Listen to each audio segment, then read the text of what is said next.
2012 წლიდან დანაშაულის ჰომოფობიურ ან ტრანსფობიურ მოტივს სისხლის სამართლის კოდექსი დამამძიმებელ გარემოებად განიხილავს. 2014 წლიდან კი ანტიდისკრიმინაციული კანონი მოქმედებს, რომელიც კრძალავს ნებისმიერი სახის დისკრიმინაციას, იქნება ეს სექსუალური ორიენტაცია თუ გენდერული იდენტობა. მიუხედავად ამისა, ლგბტი პირების მიმართ დისკრიმინაცია მაინც ხშირია. ამის გამართლება კი ხშირ შემთხვევაში კულტურული, ტრადიციული თუ რელიგიური ფასეულობებით ხდება.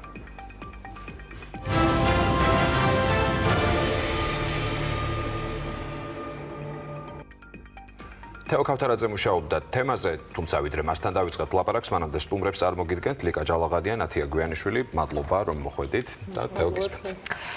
მიუხედავად იმისა, რომ ბოლო წლებში უკვე ჩამოთვალე ანტიდისკრიმინაციული კანონი, ასევე სისხლის სამართლის კოდექსში მიღებული ცვლილებები, ასე რომ ვთქვათ, შეგვიძლია ვთქვათ, რომ ბოლო წლებში რაღაც წარმატება ამ კუთხით გვაქვს. კვლავ ხდებიან ადამიანები ძალადობის, დისკრიმინაციის, შევიწროების მსხვერპლი, არა მარტო საზოგადოების, არამედ კონკრეტული ინსტიტუციების მხრიდან, მათ შორის არის სამედიცინო დაწესებულებები, დამსაქმებლები. 2015 წელს ჩატარდა ფართომასშტაბიანი და ამომწურავი კვლევა, რომელსაც ქვია წინასწარ განწყობიდან თანასწორობამდე. პირველ რიგში მინდა გაჩვენოთ ფრაგმენტი აი ამ კვლევიდან, სადაც კარგად ჩანს თუ როგორ აღიქმება უფლებრივი თანასწორობა, როგორც პროპაგანდა და ასევე ის მითები და სტერეოტიპები, რომლებიც აი ამ ჯგუფის ირგვლივ არის გავრცელებული. გამოკითხულთა 51%-ზე მეტი ლგბტი ადამიანების უფლებრივ თანასწორობას პროპაგანდა დაღიქვამს. ამ მოსაზრებას ნაწილობრივ ეთანხმება 29.5%. ნეიტრალურია 5.1%. ნაწილობრივ არ ეთანხმება 5.5%. ხოლო სრულიად არ ეთანხმება 8.8%. გამოკითხულთა 66.4% სრულად ეთანხმება მოსაზრებას, რომ ლგბტი ადამიანებისთვის შეკრებისა და გამოხატვის უფლება უნდა შეიზღუდოს. ნაწილობრივ არ ეთანხმება 14.1%. ნეიტრალურია 4.3%. ნაწილობრივ არ ეთანხმება 5.5%. 9.6% კი ამ მოსაზრებას სრულად არ ეთანხმება. ყველაზე ხშირად გავრცელებული მითები ჰომოსექსუალობის შესახებ. ჰეტეროსექსუალობა ერთადერთი სწორი ფორმაა. ნეგატიური დამოკიდებულება არსებობდა და იარსებებს. დასავლური მოდის გავლენით იცვლიან ორიენტაციას. ჰომოსექსუალობა არ გვხვდება ცხოველებში. ევროკავშირში გაწევრიანებისთვის საქართველო ვალდებულია დააკანონოს გეი ქორწინება. ჰომოსექსუალურ ოჯახში აღზრდილი ბავშვი აუცილებლად ჰომოსექსუალი იქნება. რაც ეხება ლგბტი ჯგუფის წარმომადგენლებთან კონტაქტსა და ნაცნობობას, გამოკითხულთა 83.8% ამბობს, რომ არ იცნობს ამ ჯგუფის წარმომადგენლებს. 15.2% იცნობს, 0.3% უარს ამბობს პასუხზე, ხოლო 0.7%-ს უჭირს პასუხის გაცემა. პირველი კითხვა ნათიასთან გვექნება. ნათია, მიუხედავად ისა, რომ რამდენიმე თვის წინ ჩვენ ამ თემებზე ვისაუბრეთ ზუსტად ამ სტუდიაში, ვფიქრობ, რომ რაღაცა ძირეული ცვლილებები ყოველ შემთხვევაში ამ რამდენიმე თვის განმავლობაში არ მომხდარა. აი ეს რა არის ის ყველაზე მწვავე კერები, რაც დისკრიმინაციის ბუნებრივია, რაც კვლევა მაჩვენა და რაც ყველაზე მნიშვნელოვანია აი ამ ჯგუფის ადამიანებისთვის. კეთილია, დიდი მადლობა კიდევ ერთხელ, რომ ამ საკითხს აშუქებთ, მithumetes ძალიან მნიშვნელოვანია ბოლო დროს ტრანსგენდერ ქალებზე გახშირებული თავდასხმების ფონზე. ყველაზე მწვავე საკითხი, რაც კვლევამ გამოავლინა, არის ის, რომ ყველას, მათ შორის პროფესიონალებს, იქნებიან ეს ჯანდაცვის სპეციალისტები, იურისტები თუ სხვა, აკლიათ ინფორმაცია სექსუალური ორიენტაციის, გენდერული იდენტობის შესახებ. ანუ ადამიანებმა უბრალოდ არ იციან ეს რა არის. კიდევ ერთი მნიშვნელოვანი საკითხი, რაც გამოიკვეთა და ასევე ხმიანებენ გრაფიკს, რომელიც იყო წარმოდგენილი, არის ის, რომ ის მცირე რაოდენობა ადამიანებისა, ვინც იცნობს კონკრეტულად ლესბოსელ, გეი, ბისექსუალ, ტრანსგენდერ ადამიანს, ნაკლებად არიან მიდრეკილები ჰომოები და ტრანსფობიისკენ. ანუ, როდესაც შენ ადამიანს იცნობ, როდესაც იცი რომ ეს ჩვეულებრივი ადამიანი, ასე ვთქვათ, ეს ამ განწყობების ნეგატიურობას ნაკლებად უწყობს ხელს. რაც არის ძალიან მნიშვნელოვანი და კიდევ ერთი მნიშვნელოვანი საკითხი არის მითებში, რაც ეხება ევროკავშირში გაწევრიანებას, რის შედეგადაც ჩვენ აუცილებლად მივიღოთ, ასე ვთქვათ, ერთი სქესის პარტნიორებს შორის ქორწინება, ეს იყო ყველაზე ნაკლებად პოპულარული მითი, ანუ სხვები უფრო გავრცელებული იყო, რაც გვიჩვენებს იმას და ანუ მწვავე კერებთან მივდივარ ახლა, რაც გვიჩვენებს იმას, რომ საქართველოში არსებობენ პოლიტიკური ძალები, რომლებიც უბრალოდ იყენებენ იმ თემას, რომლის გარშემოც მარტივად შეუძლიათ ააგონ თუნდაც გარკვეული წარმოდგენების მქონე ადამიანების, ასე ვთქვათ, სოლიდარობა და შემდგომ გამოიყენონ ეს თავისი პოლიტიკური ბენეფიტისთვის. განსაკუთრებით მე მგონი ეს წინასაარჩევნო პერიოდში მწვავდება ხოლმე როგორც წესი. პოლიტიკური სპეკულაციებისაგან ჩვეულებრივ ყველაზე ხშირად წინასაარჩევნო პერიოდში ხდება ხოლმე. კი და ამას მედია მონიტორინგიც აჩვენებს წლების განმავლობაში ჰომოფობიური და ზოგადად ქსენოფობიური სიძულვილის ენა მატულობს წინასაარჩევნო პერიოდში და ისეთ პერიოდში, როდესაც რაღაცა მნიშვნელოვანი პოლიტიკური ასე ვთქვათ საკითხების წინ წამოწევა ხდება. ანუ გარკვეულ პოლიტიკურ ძალებს აწყობთ თემის გადატანა სხვა საკითხზე. კიდევ ერთი მომენტი არის ის, რომ ტრანსგენდერი ქალები, თუ თქვათ, მათზე გავაგრძელებთ ლაპარაკს, მათი იმიჯი, მათი სახე ზედმეტად სექსუალიზებულია და ამაში დიდი წვლილი ან დიდი დანაშაული მიუძღვის მედიას, იმიტომ რომ ჩვეულებრივ მედიაში ესე სანახაობად გვთავაზობენ ხოლმე ტრანსგენდერ ქალებს და პრინციპში ერთადერთი სტერეოტიპი თუ არა ერთ-ერთი ყველაზე მძლავრი სტერეოტიპი რაც ტრანსგენდერი ქალების კონტექსტში განიხილება არის სექსმუშაკი, რომ თუ ის არის ტრანსგენდერი, ის აუცილებლად სექსმუშაკია, რაც ხშირ შემთხვევაში არ არის თავისუფალი არჩევანი, უფრო იძულებითი რეალობაა, რომელშიც ეს ადამიანი, კონკრეტული ადამიანი ხდება, ხო?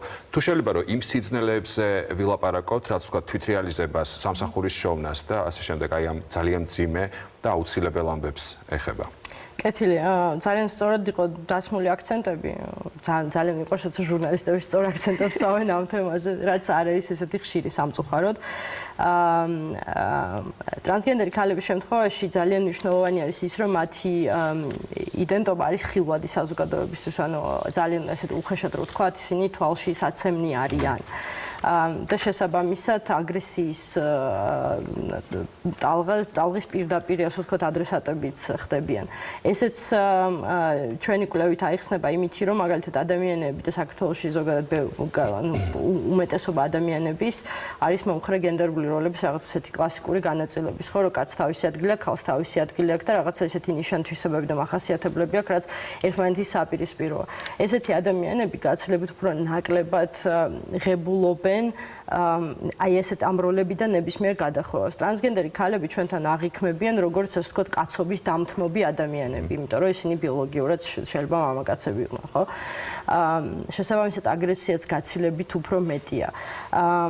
გენდერული იდენტობის განსხვავებული ფორმები ვლინდება ხოლმე ბავშვობიდან, როგორც წესი, ანუ ბავშვის რაღაც იგივე ჩაცმულობის, ან სოციალიზაციის, ან თამაშის მიდრეკილებებში, შესაბამისად ისინი ძალადობის სხვაებრი ხდებიან ბავშვობიდანვე.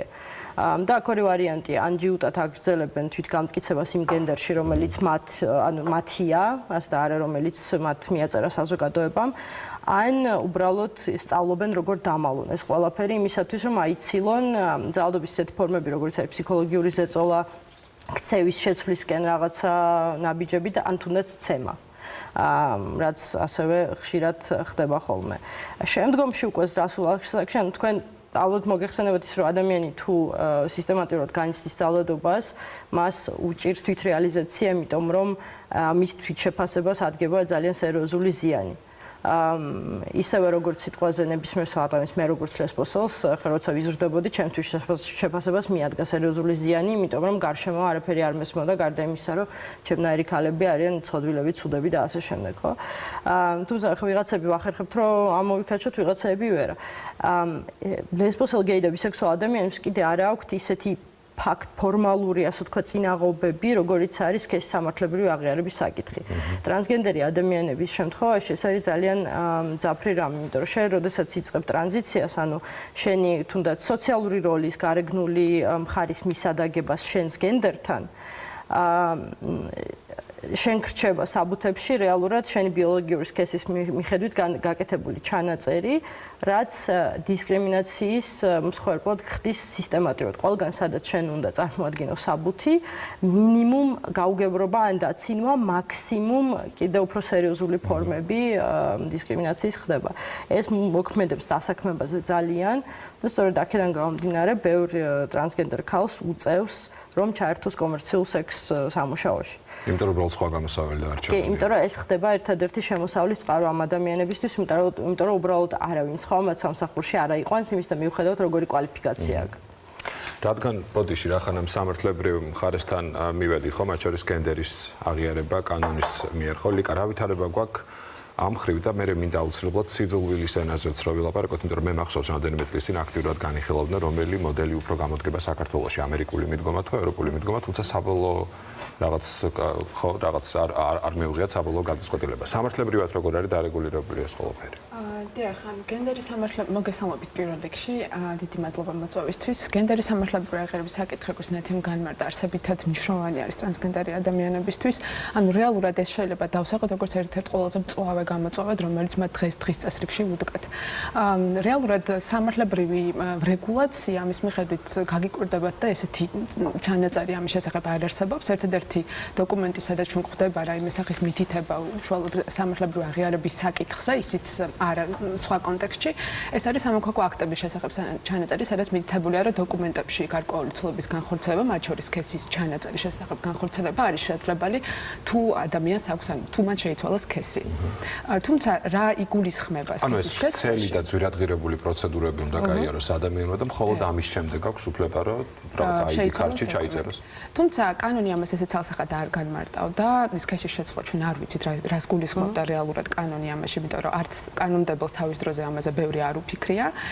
თუმცა მოგვიანებით, როდესაც გამოვითხოვეთ საჯარო ინფორმაცია, მათ შორის ვიზგის მიერ მოპოვებული ინფორმაციით, დასტურდება, რომ ნამდვილად სახელმწიფო მიიჩნევს, რომ მისთვის რომ ადამიანმა შეცვალოს დოკუმენტში საკუთარი ჩანაწერი, რომელიც მას დაბადებისას მიენიჭა, ის შეცვალოს, საჭირო არის, რომ მან გაიაროს, ასე ვთქვათ, ყველა ის პროცედურა, მათ შორის საკუთარი გენდერი, ასე ვთქვათ, მოიყვანოს აბსოლუტურ შესაბამისობაში იმ ბიოლოგიურ სქესთან, როგორი ცვლილება უნდა მას რომ განიცადოს.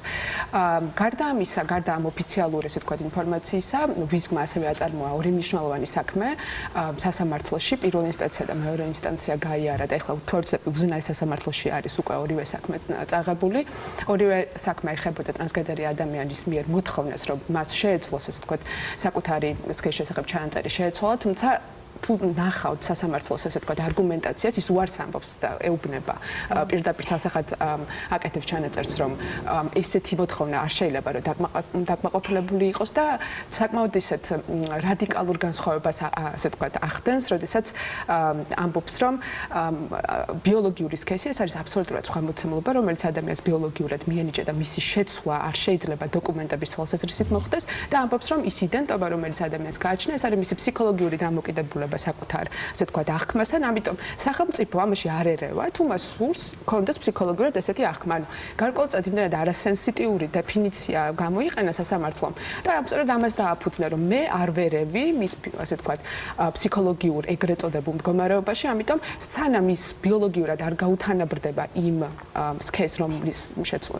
რაც უნდა რომ შეიცვალოს, მას ვერ ექნება უფლება შეიცვალოს დოკუმენტები. ამიტომ ესეთი არის დღეს ასე ვთქვათ, სამართლებრივი პროცესი, თუმცა იმედს ვიტოვებთ, რომ უზენაეს სასამართლო უფრო მეტად პროგრესულ გაწყვეტილებას მიიღებს, იმიტომ რომ ეს არ არის მხოლოდ დოკუმენტების საკითხი, ხოლმე ეს არის უამრავ უფლებათა გადაკვეთა და აქ უამრავი სხვადასხვა, როგორც სოციალური, ისე პირადი და პერსონალური ცხოვრების დაცვის. გართულებულია ამის გამო იგივე სამსახურის პოვნა, ხო? ლიკა, აუცილებლად უნდა გკითხოთ. საქართველოს ადამიანის უფლებების დაცვის სამთავრობო სამოქმედო გეგმას გავეცანით, როგორც 2014-2015 წლისას, ასევე 2016-2017 წლისას. მე და სოსო როცა ვმუშაობდით ამ დოკუმენტზე, თქვენი ასე რომ ვთქვათ მითითებით, იქ აღმოვაჩინეთ, რომ დისკრიმინაციული მოპყრობისგან დაცვის საკანონმდებლო გარანტიების უზრუნველყოფა, ერთ-ერთი ამოცანა, ასე რომ ვთქვათ, რომელიც დასახული ქონდა სახელმწიფოს, მეორდება ზუსტად 2016-2017 წლის გეგმაში. რა ხდება კონკრეტულად ამ დოკუმენტის მიხედვით, სად გვაქვს გარღვევა, ვთქვათ, სად შევასრულეთ ის, რაც დაპირებული იყო, იმიტომ რომ როცა ვადები ვნახეთ 2016 წელს პრაქტიკულად იწურება ყველა იმ ამოცანის შესრულების ვადა, რაც დასახული ქონდა სახელმწიფოს. ძალიან მნიშვნელოვანი საკითხი შეეხეთ რეალურად ადამიანის უფლებათა სამოქმედო გეგმა ეს არის ის დოკუმენტი, რომელმაც ის საკანონმდებლო ზომები, რომელიც იქნა სახელმწიფოს მიერ მიღებული და რითიც სახელმწიფო ძალიან ამაყობს, რეალურად მოახდინოს მისი იმპლემენტაცია რეალურ და ასე ვთქვათ ხელშესახებ დონეზე. თუმცა სამოქმედო გეგმაში ლგბტი ადამიანებთან დაკავშირებული უფლებრივი თქვა თანასწორობის მიღწევის საკითხები მოქცეული იყო გენდერული თანასწორობის თავში, თუმცა ეს რა თქმა უნდა არ არის მთავარი პრობლემა. პრობლემა არის ის, რომ მხოლოდ და მხოლოდ თუნდაც 2014-15 წლების სამოქმედო გეგმაში მხოლოდ 4 პუნქტი ეთქმობოდა იმ გლობალურ გამოწვევებს, რომელიც ზოგადად არსებობს სექსუალური ორიენტაციის და გენდერული იდენტობასთან. ის 4 პუნქტი მაინც შევასრულეთ, ანუ რაც ქონდა გათვალისწინებული? შეიძლება ითქვას, რომ პირველ პუნქტი, რომელზეც სახელმწიფო უთითებდა ის, რომ ანტიდისკრიმინაციული პოლიტიკა უნდა შექმნას, კი ბატონო, ანტიდისკრიმინაციული კანონი ნამდვილად არის მიღებული, თუმცა ანტიდისკრიმინაციული კანონის მიღება არ გულისხმობს, რომ ის იმთავითვე მოხდა მისი იმპლემენტაცია, ასე ვთქვათ, ცხოვრებაში. უამრავი ხარვაზე ახასიათებს ანტიდისკრიმინაციულ კანონს და რეალურად მიუხედავად იმისა, რომ იქ დაცულ საფუძვლებს შორის ჩვენ მოცემული გვაქვს სექსუალური ორიენტაცია, გენდერული იდენტობა და მათ შორის გენდერული გამოხატვაც კი რეალურად თითქმის არ განხორციელებულა, იმიტომ რომ ადამიანებს აქვთ მუდმივი დაბრკოლებები, როდესაც ის მიმართავენ სახელდამცველს ან სასამართლოს. მოგეხსენებათ, რომ სახელდამცველის ინსტრუმენტი არ არის ეფექტური, მათ არ აქვს მხოლოდ რეკომენდაციის გაცემის საშუალება აქვს და და სასამართლოს ეტაპზე იყო უამრავი პრობლემა ის, რომ პირველ რიგში მათ არ იცოდნენ, რას ნიშნავდა დისკრიმინაცია და არც დისკრიმინაცია საკმაოდ ისეთი მნიშვნელოვანი საკითხი არის, თუნდაც საერთაშორისო სამართალში მას აქვს თავისი ტესტები, თავისი შემოწმების სხვა პროცედურა, სწორედ აი ამ საკითხების არ ცოდნა იყო საკმაოდ სერიოზული, იმიტომ რომ სასამართლო ბევრ შემთხვევაში ადგენდა დისკრიმინაციული ფაქტის არარსებობას და ეს ცოდნის და სენსიტიურობის არარსებობის პრობლემაც იყო. თუმცა ანტიდისკრიმინაციული კანონით, რა თქმა უნდა, არ სრულდება, ხო, ის ვალდებულებები, რომელიც სახელმწიფოს უნდა მიეღო. რეალურად სხვადასხვა საკანონმდებლო რეგულაციები განხორციელდა ნამდვილად იგივე სხლის სამართლის კანონმდებლობაში. მაგრამ დარჩა ფურცელზე, როგორც ნამდვილად ესე არის. ყველაზე აქ დიდი პრობლემა არის ის, რომ ეს რეგულაციები და ის სრულებები, რაც ხორციელდება, ეს ხორციელდება საერთაშორისო ინსტრუმენტების და საერთაშორისო საზოგადოების დიდი წნეხის შედეგად. ეს იყო შედეგი იგივე ევროლიბერალიზაციის პროცესში, ასოცირების დღისასწრების, ასე ვთქვათ, შესრულების პროცესი, მათ შორის ვთქვათ, ევროსაბჭოს მიმართებით იგივე ის, რომ სხლის სამართლის კოდექსში ჩვენ ცვლილება მივიღეთ და გვაქვს დამამძიმებელ გარემოებად სიძულით მოტივირებული დანაშაული, ეს იყო რასიზმისა და შეუწყნელობის წინააღმდეგ ევროპული კომისიის ცალსახა რეკომენდაცია და სწორედ ამის საპასუხოდ შექმნა, თუმცა ეს ნორმა ნამდვილად დევს და ის არასდროს არ განხორციელებულა რეალობაში. მცირე ცვლილება არის და ამაზე მოგვიანებით. აი, ერთიც უნდა გკითხოთ აუცილებლად საქმიანობაში, რომელიც არის 2014-2015 წლის სამოქმედო გეგმაში, ვკითხულობთ ასეთ რამეს: სიძულვილის ნიადაგზე ჩადენილი დანაშაულის თაობაზე სპეციალური სტატისტიკის წარმოება.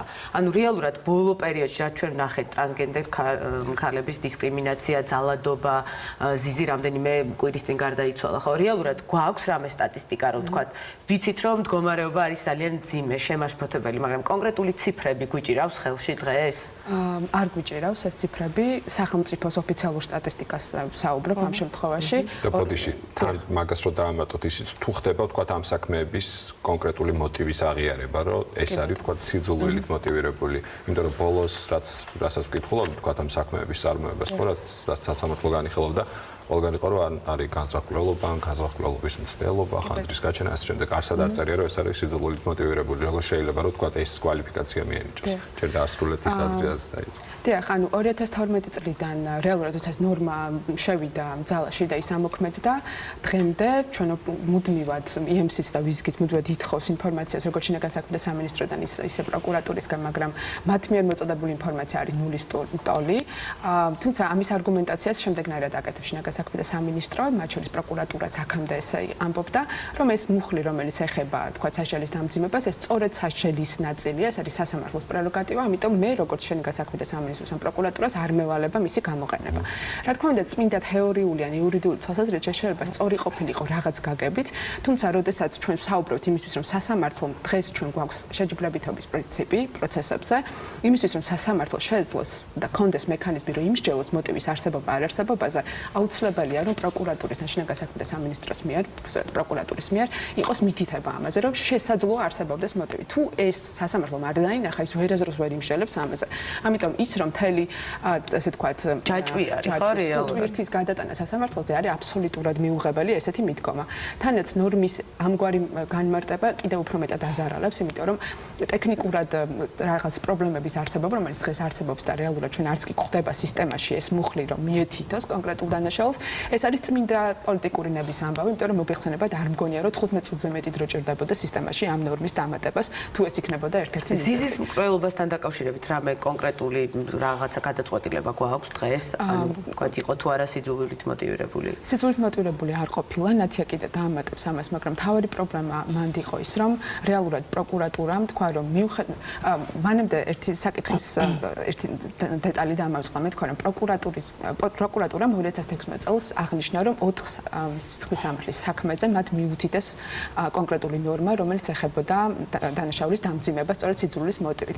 და ეს 4-ვე საქმე ეხებოდა ქმედებას, რომელიც იყო ჩადენილი სექსუალური ორიენტაციის საფუძველზე. თუმცა ჩვენ არ გვაქვს შესაძლებლობა შევაფასოთ სასამართლომ გამოიტანა თუ არა გადაწყვეტილება და რეალურად სასჯელი დაამძიმა თუ არა შესაბამისად. პროკურატურის ეგრეთ წოდებული სტატისტიკა შეიძლება ითქვას, რომ ეს 4 საქმეა, თუმცა ეს არ შეიძლება მივიჩნიოთ ჩვენ რაღაც ეფექტურ მექანიზმად, რომ მან რაღაცა ნაბიჯები გადადგა. კი, 4 საქმე კარგია, დიდი მადლობა, თუმცა ეს თუ გავითვალისწინებ 2016 წელს თითქმის 20-მდე საქმე მოხდა ტრანსგენდერ ადამიანებთან მიმართებით, ჯერ მარტო, არ საუბრობ მარტო LGBT ადამიანებზე, ხოლო ტრანსგენდერებს უკვე 20 საქმის არსებობა ნიშნავს, რომ საკმაოდ სერიოზულ პრობლემასთან, სისტემურ პრობლემასთან გვაქვს საქმე და ამ პირობებში 4 საქმის დაპირისპირება, რომელიც გამოვიძიეთ და მივუთითეთ კონკრეტული ნორმა, არ შეიძლება რომ მივიჩნიოთ რაღაც ეფექტურ, ასე ვთქვათ, ვალდებულებებს ეფექტურ შესრულებად. და თქვენი კითხვა ეხებოდა თუ ხდება აღიარება ხო, დანაშაულის მოტივის სახელმწიფოს მხრიდან. აღიარების პრობლემა რეალურად გვაქვს, იმიტომ რომ აქ არის ცოდნის და სენსიტიურობის პრობლემა. მიუხედავად იმისა, სახელმწიფოს აქვს თუ არა ნორმა, ეს იმას ანიშნავს, რომ ნორმა ესმის შინაგან საქმეთა სამინისტროს ყველა თანამშრომელს და ესმის პროკურატურის ყველა თანამშრომელს. იმიტომ რომ მოტივის მტკიცება ეს არის სუბიექტური ფაქტორი, როდესაც ადამიანი კონკრეტული საკუთარი პირადი, ასე ვთქვათ, განზრახვებით მოქმედებს. ამის გამოკვლევა საკმაოდ ისეთ კომპლექსური პროცესი არის, ესე ერთი შეხედვით ვერ დადგინდება, ამიტომ ცოდნა იმისთვის როგორ უნდა მოვახდინოთ იდენტიფიცირება და რა კონკრეტული სიმბოლოები ან რა თქვა გამონათქვამები ან რაიმე დანაშაულის ადგილზე დატოვებული ნიშანი მიგვანიშნოს ჩვენ რომ კონკრეტული დანაშაულის სწორედ ეს მოტივი ქონდა, ამას სჭირდება საკმაოდ სიღრმისეული ცოდნა. ამ ცოდნაზე მიმართული ტრენინგები ჯერჯერობით არ ხორციელდება, არის გარკვეული ცვლილებები პროკურატურაში, მაგრამ პირველი უწყება რომელიც ხდება დანაშაულს, ეს არის შინაგან საქმეთა სამინისტრო. და რეალურად ტრენინგები, რომელიც განხორციელდება, ეს ძირითადად ეხება დისკრიმინაციის ზოგად ჩარჩოს, რომელიც არ ავიწროვებს როგორც ჰომოტრანსფობიურ ან რასისტულ და ასე შემდეგ. შესაბამისად, ცოდნის თვალსაზრისით დღეს პრობლემა გვიდგას, თუმცა არ შეიძლება რომ ჩვენ ნორმის არაეფექტურობა მუდმივად, ასე ვთქვათ, გამოვიყენოთ და ვთქვათ, რომ აი ცოდნა არ აქვს და ვერ გამოიძია. გარდა ცოდნისა, აქ არის პოლიტიკური ნების საკითხი. ხო, აქ თუ შეიძლება უბრალოდ დავამატებ, რომ ცოდნასთან ერთად პრობლემური არის ის, რომ სახელმწიფო უგულვებელ ყოფს სიძულვილით მოტივირებული დანაშაულის სოციალურ განზომილებას. ან სახელმწიფოს არ აქვს ზოგადად დანაშაულის პრევენციის, ასეთი ტიპის დანაშაულების პრევენციის არანაირი გეგმა კომპლექსურად არ უდგება. ის რეაგირებს მომხდარ ფაქტზე, არ რეაგირებს თვალს სწორად, ზუსტად იმიტომ, რომ სამართალდამცავებმა არ იციან კონკრეტული ჯგუფების სოციალური საჭიროებები.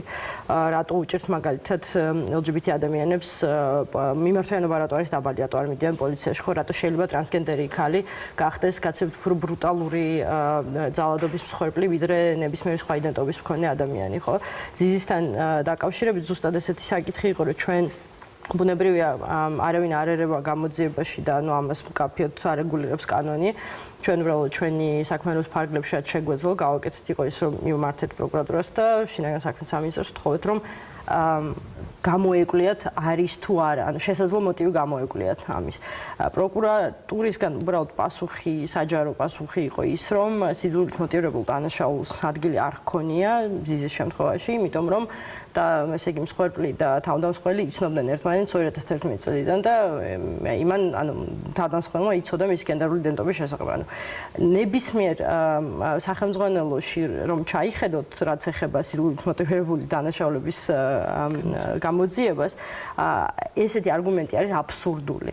იმიტომ რომ ადამიანი შეიძლება მშვენივრად უწყოდეს მეორე ადამიანის სექსუალურ ორიენტაციას ან გენდერულ იდენტობას და ეს არ გამორიცხავდეს სიძულვილს არანაირად, ანუ ამაზე არ არის ლაპარაკი. ანუ ჩვენ რეალურად შეიძლება არც იყოს ესე მკაფიოდ გამოკვეთილი სიძულვილით მოტივირებული დანაშაული ეს, მაგრამ ის მაინც რომ პროკურატურა და შინაგან საქმეთა სამინისტრო ინტერესდებიან ამითი იძიებენ ამას, ეს უკვე იქნებოდა დადებითი პრეცედენტი ჩვენთვის. იმიტომ რომ ეხლა არის უბრალოდ სიტყვის ბანზე აგდების, ასე ვთქვათ, ანალოგიური პასუხები. აი, ნათია, თქვენს კვლევას როცა გავეცანით, იქ ძალიან კარგად და მკაფიოდ ჩანს ერთი ფაქტი, რომ სამართლებრივად ასე თუ ისე ქვეყანა რაღაცნაირად მისდევს, ასე რომ ვთქვათ, ამ რეგულაციებს, ხო? ფურცელზე რაღაცები გვაქვს, მაგრამ 90-იანი წლებიდან მოყოლებული განსაკუთრებით უარესდება ეს განწყობები და დამოკიდებულებები საზოგადოების მხრიდან. რაიმე მიზეზი შეგვიძლია ვისაუბროთ, ვთქვათ, რატო ხდება ასე? რა არის, ვთქვათ, ამის წინაპირობა?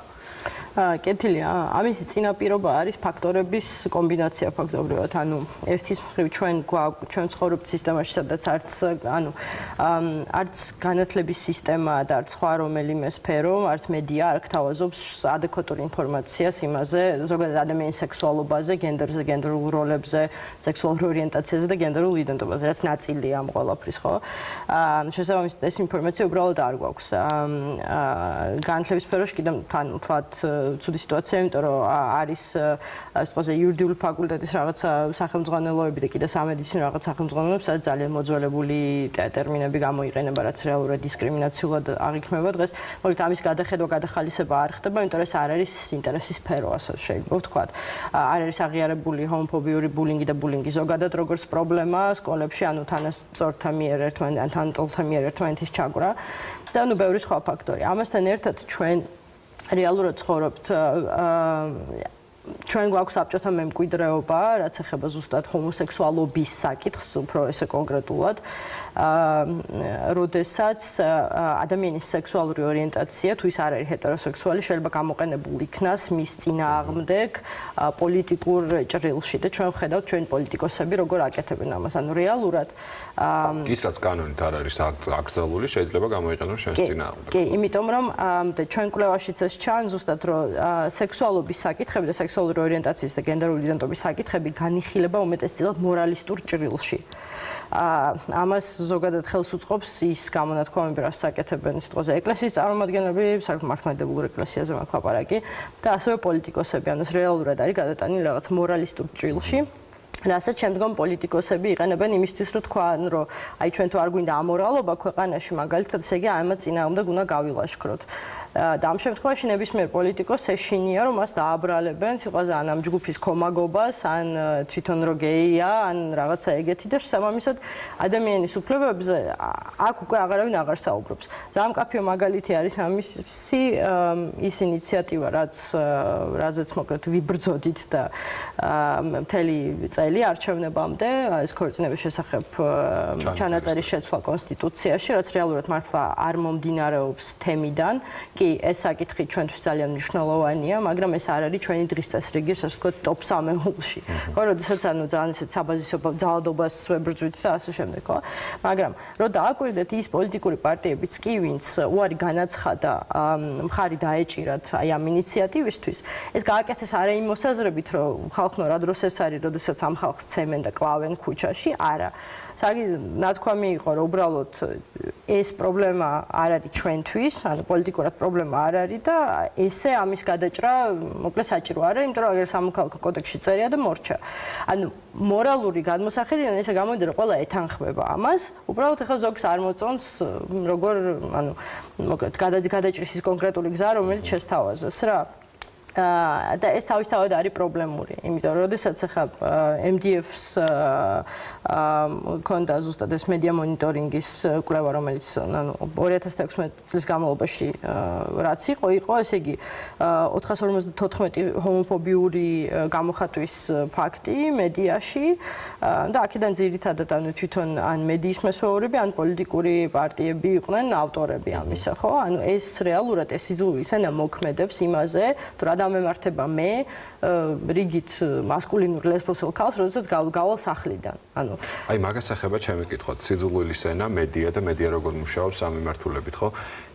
ხანდახან ფიქრობ, როცა ვთქვათ ამ ტიპის ვთქვათ ტრანსგენდერი ქალის მკვლელობის ამბებს ვკითხულობ, ხო, რომ Facebook-ი არის კარგი საშუალება ადამიანების რაღაც ნაწილის დამოკიდებულება დაინახო, ხო, როგორია მათი განწყობა აი ამაზე და რაც ძალიან ცუდი არის ის, რომ თითქმის ყოველთვის ცდილობენ, რომ გაამართლონ მოძალადე და მსხვერპლში იპოვონ დამნაშავე. 1000 მიზეზს იპოვიან ხოლმე, რომ აი ამიტომ ხო და ბოლოს ცოტა ხნის წინ დღეს მოვისმინე სრულიად დუაპელაციო განცხადება, როგორ მეზიზღება ტრანსგენდერები, რაზეც ამბრაზდები, იმიტომ რომ როცა სისხლს გაწვდიან როგორც ჩვეულებრივ ამბავს, ეს მაინც და მაინც კარგი არ არის, ხო და როგორც კი ცდილობ რომ დავინტერესდე არგუმენტებით, რომ აი რატომ ხვდები რომ ეს რაღაც სიზღი არ არის რაციონალური, არაფერს არ ეფუძნება რეალურად, ხო?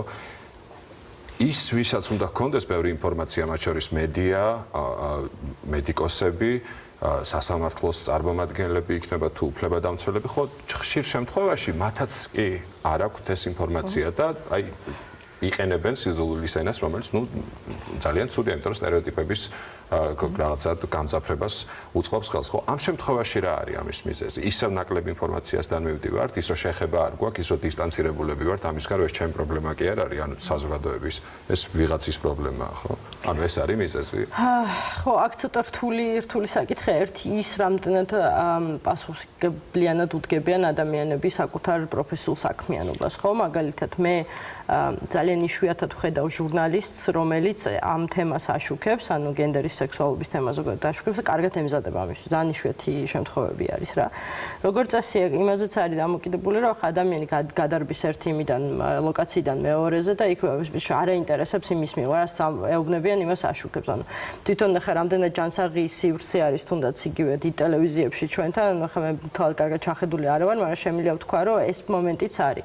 თვითონ სარედაქციო პოლიტიკა არ არის მიმართული იმაზე, რომ ჟურნალისტმა პრინციპში ხარისხიანად გააშუქოს რაღაცა თემა, იმიტომ რომ ამისთვის მას დრო ჭირდება, რომ რაღაცა დაჯდეს და წაიკითხოს, ხო? ან კითხვა შემოგიბრუნოს რაღაცაზე.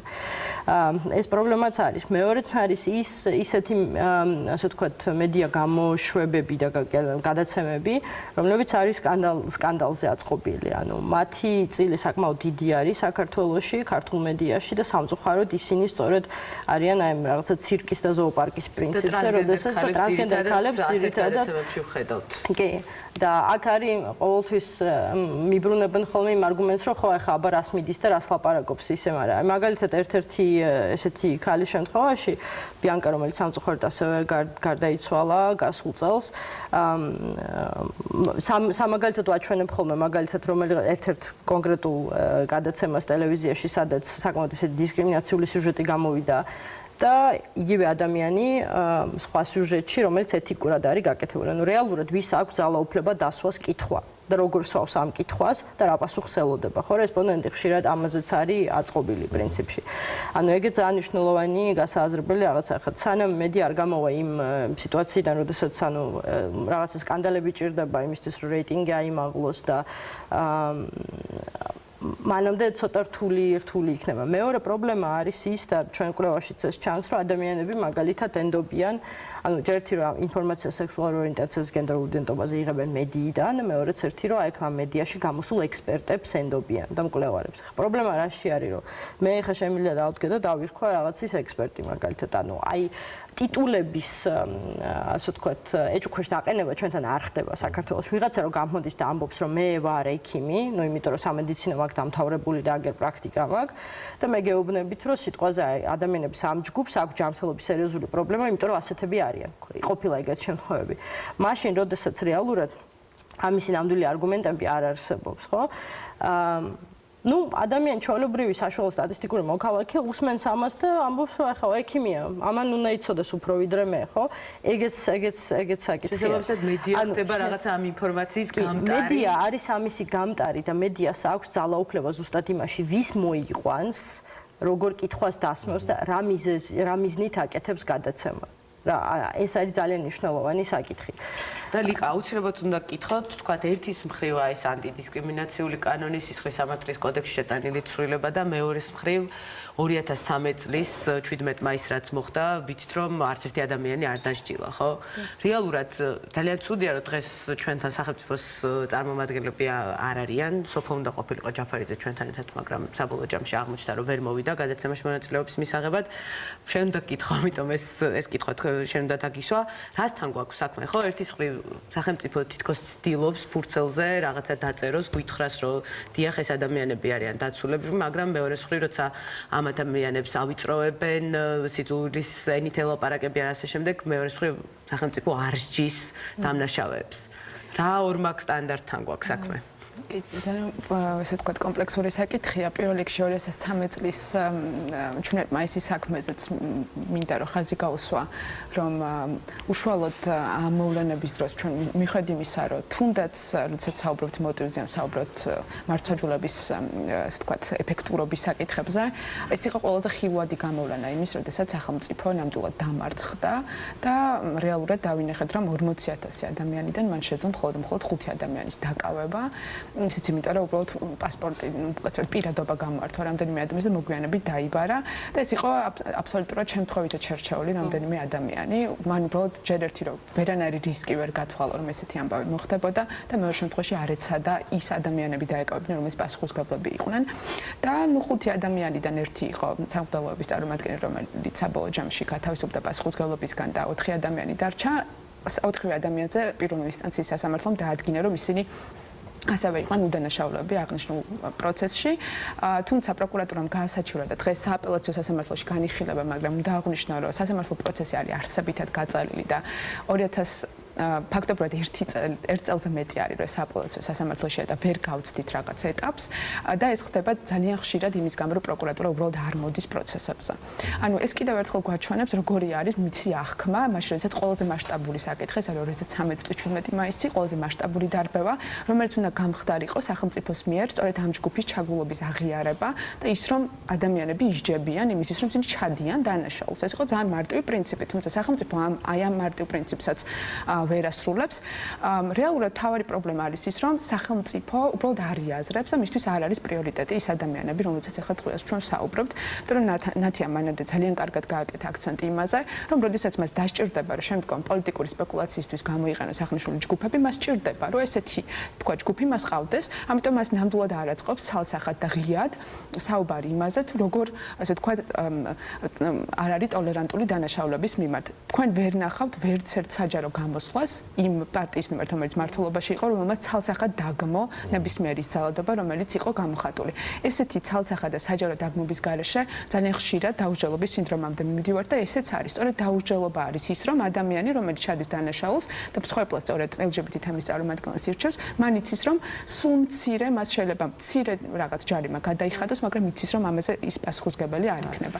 ეს არის თავარი პრობლემა, ეს არის შიდა მესიჯის ქონა, რომელიც არ არსებობს, პრიორიტეტი ეს დანაშაულები არ არის და რეალურად ადამიანის ცხოვრება არ არის პრიორიტეტი. ეს არის რაც შეგვიძლია რომ შევაჯამოთ. ყოველდღიურ პრობლემებზეც რა ვილაპარაკოთ, თუ შეიძლება, იმიტომ რომ ჩვენ ნაწილობრივ მივიხილეთ, რომ ტრანსგენდერ ადამიანებს ხშირ შემთხვევაში გერდა თითქმის ყოველთვის აქვს სამსახურის პოვნის პრობლემა. რამდენად ხელმისაწვდომია ჯანდაცვა, რამდენად ხელმისაწვდომია განათლება მათთვის და ასე შემდეგ. ან რა არის პრობლემები, რომელსაც ისინი ყოველდღიურ ცხოვრებაში აწყდებიან? კეთილი ზუსტად იქიდან გამომდინარე, რომ ამ ადამიანებს ხშირ შემთხვევაში არ აქვთ ოჯახის მხარდაჭერა და არის ესეთი ტენდენცია, რომ მაგალითად რეგიონებიდან ტრანსგენდერი ადამიანები, ტრანსგენდერი ქალები განსაკუთრებით უბრალოდ მოდიან თბილისში. იმიტომ რომ და კვლევასაც რო დაუბრუნოთ, ესაც ჩვენ ხეთ თბილისი დიდი ქალაქია და ნეგატიური განწყობები უფრო ნაკლებად გამოვლინდა აქ, შედარებით სხვა ქალაქებთან და სოფლებთან განსაკუთრებით. შესაბამისად, რაც ეხება ჯანდაცვას, 2014 წელს გავაკეთეთ ჩვენ კვლევა და ანუ მომავალ წელს გავიმეორებთ ამ კვლევას, ვცდილობთ ხოლმე თემში შიგნით ვიკვლიოთ, სიტყვაზე დისკრიმინაციის ფაქტები იყო თუ არა, მისაწვდომობა სხვადასხვა, ასე ვთქვათ, სერვისებზე და ასე შემდეგ. და ამ კვლევამ გამოავლინა ის, რომ ტრანსგენდერი ადამიანები, ზოგადად ქალებიც და კაცებიც ცდილობენ მაქსიმალურად რომ არ მიმართონ ექიმს. ანუ აქ არის საუბარი ძირითადად იმ ტრანსგენდერ ადამიანებზე, ვისაც ტრანზიცია დაწყებული აქვს, ანუ შესაბამისად საკუთარი სოციალური როლის და გარეგნობის მაყურებლისთვის ვამბობ, შესაბამისობაში მოყვანა საკუთარ გენდერთან, ასე ვთქვათ, და არაბიოლოგიურ სქესთან, ხო? ეს ადამიანები უბრალოდ ცდილობენ რომ არ მიმართონ ექიმს, თვითმკურნალობას ეწევიან. ახლა საინტერესო იქნება ამ კვლევის ხელახლა გაკეთება, იმიტომ რომ მისაწვდომობა რაღაცა პრეპარატებზე, თუნდაც იგივე ანტიბიოტიკებზე და ასე შემდეგ შეიზღუდა წესით და ალბათ რაღაც შემთხვევებში ადამიანები ან იძულებულები იქნებიან რომ მაინც მიმართონ ექიმს. ну ან სერიოზული ჯანდაცვის პრობლემები ექნება და ვნახავთ როგორი შედეგი იქნება, მაგრამ ტენდენცია არის ესეთი, ისინი ცდილობენ აირიდონ თავიდან ურთიერთობა ნებისმიერ ისეთ უწყებასთან და ნებისმიერ ისეთ ინსტიტუციასთან, სადაც ჭირდებათ რომ პირადობის დამადასტურებელი დოკუმენტები აჩვენონ. ჯანდაცვის გარემოს რაც ეხება, ამათ კიდევ ერთი მომენტი არის, როდესაც შენ მიდიხარ საავადმყოფოში ან კლინიკაში, იქ არის მოსაცდელი, იქ არის რეგისტრატურის თანამშრომლები, იქ არიან სხვა პაციენტები, რომლებიც აბსოლუტურად არ არიან მომზადებულები იმისთვის, რომ დაინახონ არებიდანვე იწყება, ხო? არებიდანვე იწყება რაღაცა დისკრიმინაცია. ნუ ხო, პლუს ამას ექიმებიც ხშირად საკმაოდ ისეთი არაეთიკურად აზიარებენ ხოლმე პაციენტებთან დაკავშირებულ ინფორმაციას ერთმანეთთან ან რაღაცა საჯაროდ გადაძახება დიაგნოზების, მაშინ ნუ ნელ-ნელა ამასაეულება ალბათ, მაგრამ ყოველ შემთხვევაში ეს გარემო არ არის მეგობრული ტრანსგენდერი ადამიანებისადმი. ხო. სანამ დავასრულებთ, აუცილებლად უნდა ნახოთ გადაცემის ბოლოს ვიდეო, რომელიც ქალთა ინიციატივების ხალი შეკითხვა მაქვს. კი ბატონო. იმიტომ რომ ჩვენ სულ გვასწავლიდნენ, რომ გენდერი არის ფაქტი, მოცემულობა, თუმცა რეალურად გენდერი ბევრად უფრო კომპლექსურია, ხო? ანუ ხშირ შემთხვევაში ბიოლოგიური სქესი არ ემთხვევა გენდერულ თვითახმას და მგონია რომ ძალიან სწორია თუ ადამიანს აქვს აი გენდერული თვითგამორკვევისთვის რაღაცა პატარა სივრცე, სადაც ზუსტად იცის ვინ არის ის რეალურად, ხო? რა არის თქვენი სათქმელი მშობლებისთვის, ან უფრო ფართედ რო ვთქვათ, ოჯახისთვის, მეგობრებისთვის, ახლობლებისთვის, როგორ მიიღონ და როგორ გამომარტივონ ერთმანეთს ცხოვრება, იმიტომ რომ რეალურად ორივე მხარისთვის პრობლემაა, ხო? ის ვინც არ არის მიღებული და ის ვინც ვერ იღებს, ხო? ხო, არის. საბედნიეროდ ჩვენს, იმიტომ რომ ჩვენ ვართ სათემო ორგანიზაცია ასევე და ადამიანები ანუ უშუალოდ მოდიან ჩვენთან, სამ მშობელს ვიცნობ, ვისი არგუმენტიც არის, რომ მე მიუხედავად იმისა, რომ არ მესმის ჩემს შვილის თავს რა ხდება, ანუ ბოლომდე ვერ ხვდები რა არის ეს, მე მირჩევნია ჩემი შვილი იყოს ბედნიერი, ვიდრე მე მას ასე ვთქვათ წიხლით შევდგე და ვაიძულო იმის გაკეთება, რაც მას არ უნდა.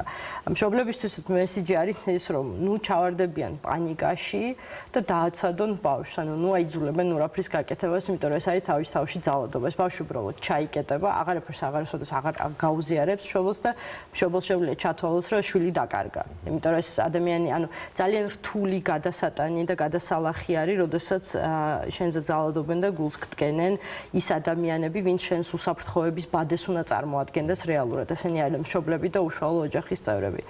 ამიტომ პრინციპში ის როგორც მუშაობენ ჩვენთან კარგი და ეთიკური სექსოლოგები თუნდაც და ფსიქოლოგები არის ის, რომ ბავშვმა თვითონ უნდა გადაწყვეტოს, თვითონ უნდა ნახოს, თვითონ უნდა განვითარდეს. ანუ ადამიანს ჰარმონიული განვითარებისთვის, ნებისმიერ ადამიანს, ნებისმიერი იდენტობის ადამიანს თავის ჰარმონიული განვითარებისთვის უნდა ჰქონდეს ძალადობისგან დაცლილი სივრცე.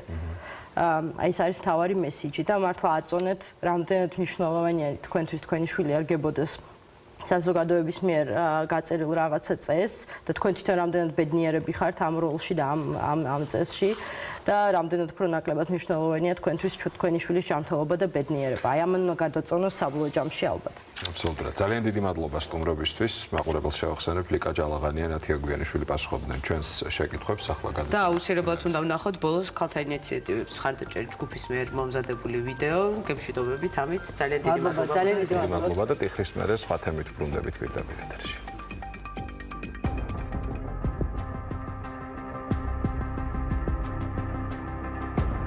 ყველა ადამიანი იბადება თავისუფალი და თანასწორი, თავისი ღირსებით და უფლებებით.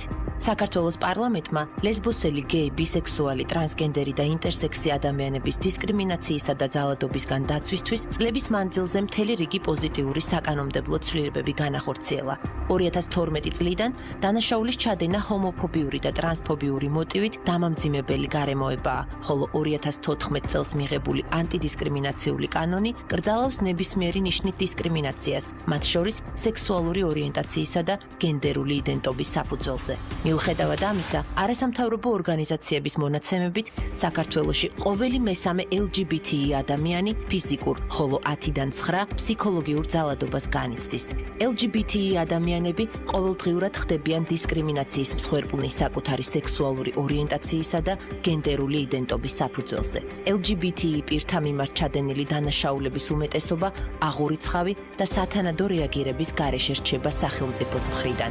არ არსებობს ჰომოფობიური და ტრანსფობიური დანაშაულების ოფიციალური სტატისტიკა. დღემდე არავინ დასჯილა 2012 და 2013 წლებში 17 მაისის აქციებზე ლგბტი ადამიანთა მიმართ ჩადენილი ძალადობრივი ქმედებებისთვის. ლგბტი ადამიანები, როგორც საზოგადოების ყველა სხვა წევრი, არ უნდა დაექვემდებაროს დისკრიმინაციას და ძალადობას. ყველა ადამიანი და მათ შორის ლგბტი ადამიანები თანასწორნი ვართ კანონის წინაშე. გაიზიარე ეს გზავნილი, შემოგვიერთდი, გაითავისე უფლება.